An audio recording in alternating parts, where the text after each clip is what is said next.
नमस्कार दोस्तों, स्वागत है आपका नेशनल इंडिया न्यूज़ की एक खास रिपोर्ट में। दोस्तों, आज हम इस रिपोर्ट में बात करेंगे बिहार के नालंदा विश्वविद्यालय की, जो पिछले कई दिनों से चर्चा में है। खास तौर से प्रधानमंत्री नरेंद्र मोदी और बिहार के मुख्यमंत्री नीतीश कुमार ने 19 जून 2024 को जब नालंदा विश्वविद्यालय के नए कैंपस का उद्घाटन किया, तब से एक बार फिर इस विश्वविद्यालय के महत्व और इसके इतिहास के बारे में चर्चाएं तेज होने लगीं। दोस्तों, बिहार में पटना से पूरब में 90 किलोमीटर दूर नालंदा महाविहार है। इसे दुनिया का पहला विश्वविद्यालय कहा जाता है। इसकी स्थापना ऑक्सफोर्ड विश्वविद्यालय से 500 वर्ष पहले हुई थी। यद्यपि इसका इतिहास और पीछे बुद्ध के समय तक जाता है, तब इसे नालंदा महाविहार के नाम से जाना जाता था। नालंदा विश्वविद्यालय 5वीं सदी में सम्राट कुमारगुप्त के शासनकाल में स्थापित हुआ और लगभग 8 शताब्दियों तक बना रहा। कहते हैं कि 500 व्यवसायियों ने 10 कोटि स्वर्ण खंडों से इस नालंदा बाग को खरीद लिया और इसे बुद्ध को दान दे दिया। बुद्ध ने यहाँ 3 महीने तक धर्मोपदेश दिया। तभी से ये उच्च शिक्षा और अध्ययन का केंद्र बन गया। ये भी कहा जाता है कि महायानी दार्शनिक नागार्जुन, जिन्हें कुछ लोग दूसरा बुद्ध भी मानते हैं, उन्होंने यहाँ 2री शताब्दी में अध्यापन किया था। आर्यभट्ट और धर्मकीर्ति भी यहाँ शिक्षक रहे।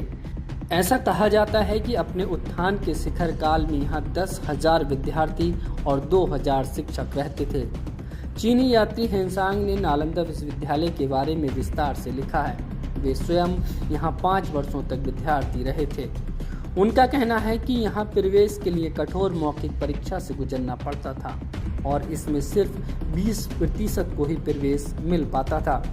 यहाँ पर महायानी और हीनयानी बौद्ध शास्त्रों सहित दर्शन, धर्मशास्त्र, तत्वमीमांसा, तर्कशास्त्र, व्याकरण, खगोल विद्या और औसत विद्या की पढ़ाई होती थी। यहाँ देश विदेश से पढ़ने के लिए विद्यार्थी आते थे।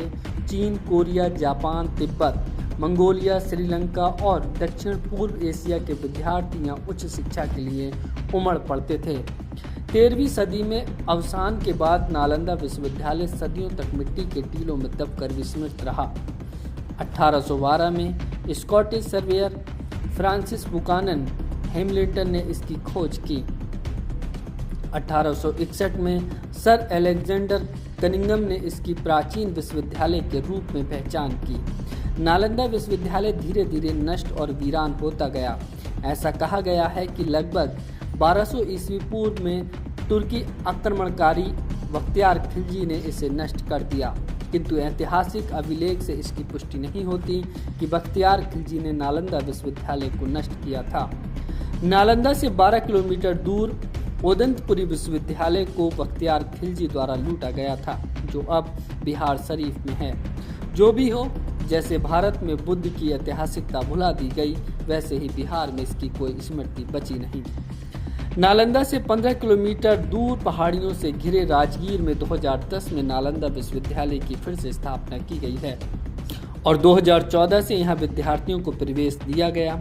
इस विश्वविद्यालय की स्थापना में भारत के अलावा 17 देशों ने सहायता की है। इनमें Australia, Bangladesh, Bhutan, Brunei, Cambodia, चीन, Indonesia, Laos, Mauritius, Myanmar, New Zealand, पुर्तगाल, सिंगापुर, दक्षिण कोरिया, श्रीलंका, थाईलैंड और वियतनाम शामिल हैं। सबसे बड़ी बात है स्वायत्तता। प्राचीन काल में नालंदा का नाम इसीलिए हुआ कि वह राज्य स्तरित होते हुए भी राजनीतिक हस्तक्षेप से मुक्त था। 8वीं सदी में शंकराचार्य के द्वारा बौद्ध धर्म अनुयायियों को पराजित करने की बातें कही जाती हैं, लेकिन उस समय नालंदा विश्वविद्यालय अस्तित्व में था। यहाँ के किसी आचार्य से शंकराचार्य के साथ हुए किसी शास्त्रार्थ का कोई उल्लेख नहीं मिलता है। फिलहाल इस स्टोरी में सिर्फ इतना ही। आप लोगों की क्या राय है, कमेंट करके ज़रूर बताएं। चैनल पर अगर आप नए हैं तो प्लीज़ चैनल को सब्सक्राइब कीजिए, वीडियो को लाइक कीजिए, शेयर कीजिएगा। शुक्रिया।